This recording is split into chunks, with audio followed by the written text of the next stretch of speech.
My name is Megan Armstrong, and I am the Minister of Discipleship at Arvada United Methodist Church. Throughout this Earth Day month, we are taking time to encounter with intentionality the topics of climate justice and the intersection of creation care and our faith.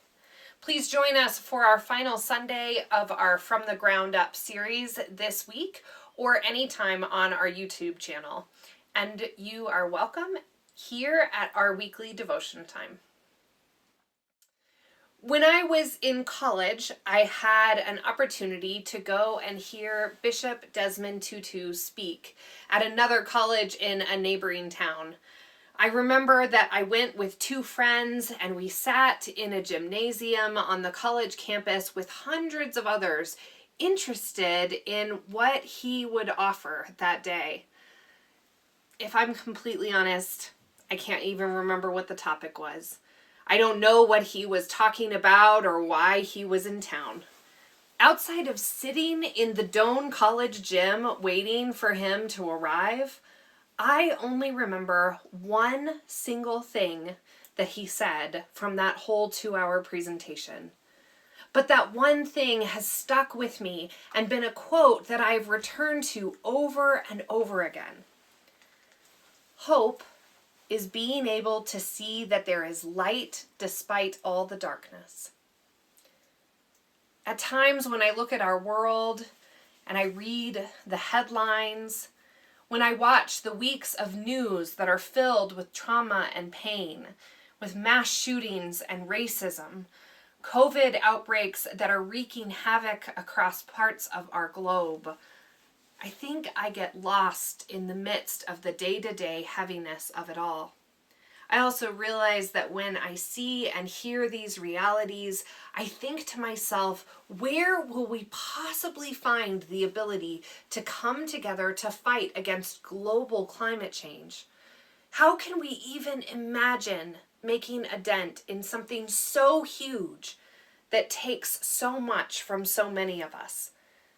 And in the midst of those questions, I come back to Bishop Tutu's words. Hope, in that moment for me, hope is being able to see that there is light despite all the darkness.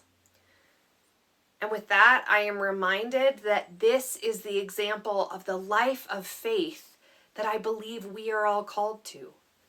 We are called to find hope even when it feels like we have no idea where we will turn next. Hope for our children and our grandchildren and the generations beyond them. Our hope cannot be false, in which we just say we put our trust in God and then fail to take responsibility for our actions. But rather, the hope comes when we see our responsibilities and our actions as our act of pouring out God's love into this world, into creation, into crafting something better for all those generations who are to come after us. Hope is making a plan for our households to work towards small changes. The kitchen at my house totally felt like an overwhelming place to start this process. So we began in our bathrooms. We've worked to move to nearly no plastic in our bathrooms whatsoever. And as that change was made, it seemed easier to begin to encounter it in other areas of our home. Hope is paying attention to the legislation that is coming up in our cities, counties, states, and country in order to call on our elected officials for the necessary changes that will change the rate of climate change on a larger scale. The city of Arvada just recently voted to change to a single hauler trash and recycling system. This took the people of Arvada speaking out on behalf of this needed change. A single hauler system will allow less trucks to be on the road, which is just one of the ways in which it will reduce carbon emissions in the city. Hope is being aware of the impact of global warming on the lives of those who are most vulnerable, who are experiencing poverty both in our own country and beyond. While the long-term effects of climate change will affect each and every one of us, at this time we know that those who are most deeply affected are our global neighbors and siblings who are experiencing poverty already. Hunger is worsened as droughts and floods derail food chains. Those without access to proper shelter are impacted by devastating natural disasters, which climatologists believe are being made worse by climate change. Our hope needs to be filled with the energy of love and grace that will allow us to recognize the need for our change in our own lives and throughout our communities. Hope is being able to see that there is light despite all the darkness.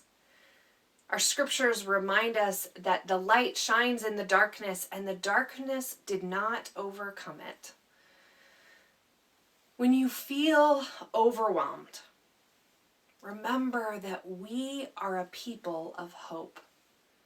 We are a people who find hope even in moments of deepest pain, even when it seems that we are uncertain how to move forward or find the steps that we must take in the midst of problems much too big. We have a God who has trusted us and will walk with us as we navigate today's news and tomorrow's unknowns. Be a people of hope so that we can encounter all that is before us, around us, and within us, with God's love for this beautiful and bountiful creation. Will you pray with me? Divine life, in amazement and awe, in wonder and celebration, in hope in the darkness, we marvel at this mystery that is creation. In you all things live and move and have being. In all things you live and move and express your divine artistry. And so we join with creation in the eternal song of hope, community, and possibility. Amen. I hope you all have a wonderful week.